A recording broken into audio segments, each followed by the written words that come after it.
let's do this, sister. Good evening, everyone. Today I want to give you a little bit of insight on nonverbal communication. Only 7% of communication as a whole is verbal. The other 93% is nonverbal, which means that we're pretty dependent on nonverbal communication. Today I want to give you some insight on the three key concepts to interpreting nonverbal communication. Our three main points are going to be understanding nonverbal communication, the consequences of it, and tips on how to improve it. To begin, to understand something, you first have to know the definition of it.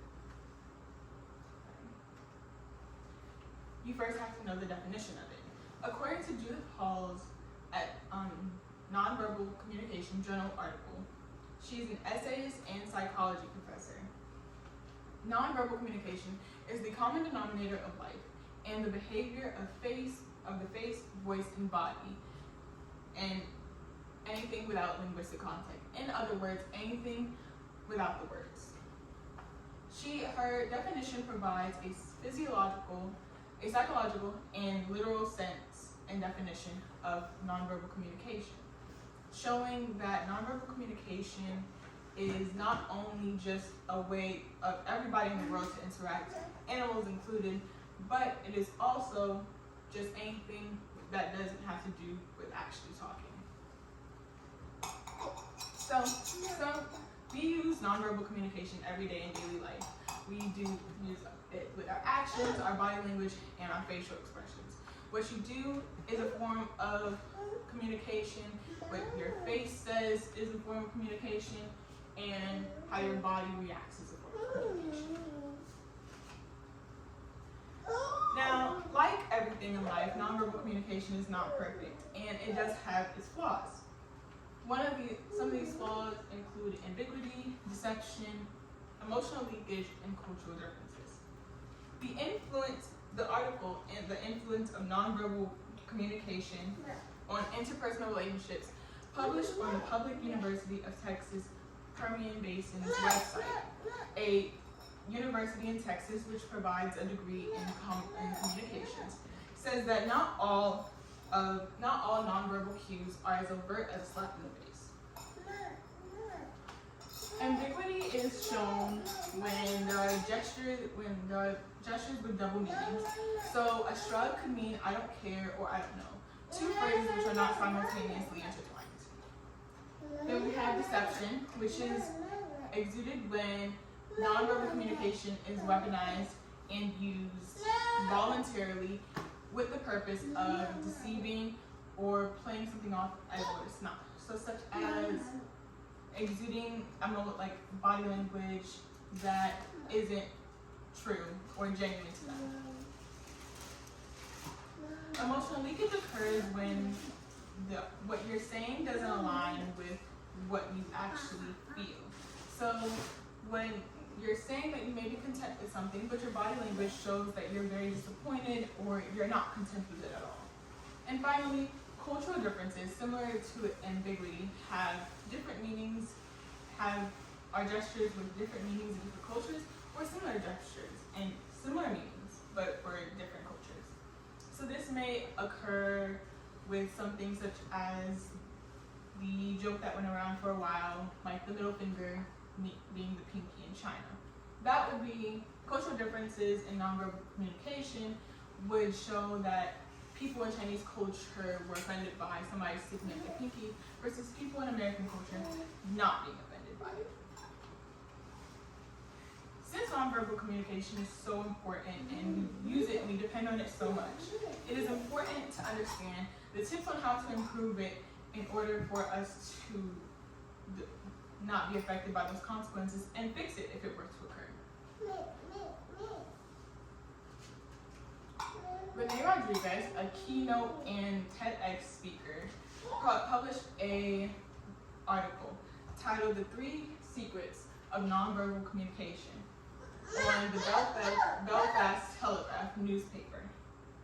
She says that the 3 secrets of nonverbal communication are open posture, eye contact, and hand gestures.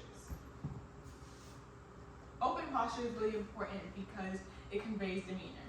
Your demeanor tells somebody a lot about you and shows that shows like a little bit about your character. How you present yourself to other people shows them a lot about you. Eye contact is very important.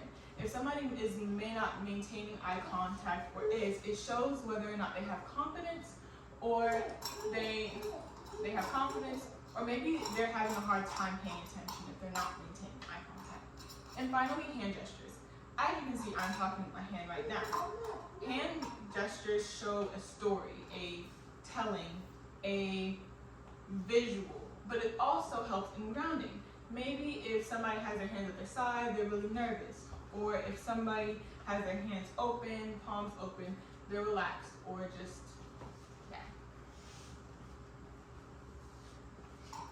Some other tips for managing communication come from the article Body Language and Nonverbal Communication, published on the Wellness and Health Organized website, helpguide.org, published by psychology experts Jean Siegel and Melinda Smith, writing expert Lawrence Robinson, and professional editor Greg Bruce.